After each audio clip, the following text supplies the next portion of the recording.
அன்பார்ந்த தோழர்களே வணக்கம். நான் இந்திய கம்யூனிஸ்ட் கட்சி ஏரல் சிறுவை தாலுகா செயலாளர். எங்கள் ஊர் பகுதியில் பஸ் வசதி கம்மி. காமராஜர் காலத்தில் இருந்து தூத்துக்குடி டு ஏரல் பஸ்ஸு போயிட்டே இருந்து மோட்டார் யூனியன் பஸ்ஸு ஒரு 40 வருஷம் முன்னாடி ஓடிக்கிட்டு இருந்தது. மொதல் ஃபஸ்ட்டு அந்த ரூட்டில் ஓடனே அந்த பஸ் தான் காமராஜர் காலத்தில். இப்போ இது வரைக்கும் அந்த ரூட்டுக்கு பஸ்ஸு எதுவுமே வசதி கிடையாது.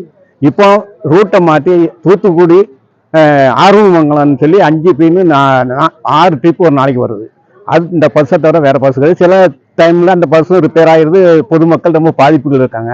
அதில் ஏரல் டு பழையகாயல் வழியாக ஒரு பஸ் விட்டுருக்காங்க, மினி பஸ் விட்டாங்க. அந்த மினி பஸ்ஸும் இப்போ சமீப காலமாக நிறுத்தப்பட்டது.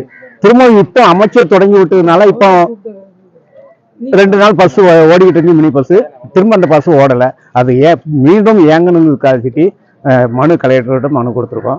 அதுக்கப்புறம் ஒரு பழைய காயல், மஞ்சநீர் காயல், சம்படி காலனி, காவல்காடு, இடையர்காடு, தீப்பாச்சி, மாரமங்கலம், ஆர்வமங்கலம், கொட்டாரக்குறிச்சி, செல்வநாயபுரம், அரசங்குளம் இந்த பகுதி மக்கள் அந்த வழியாக ஏரல்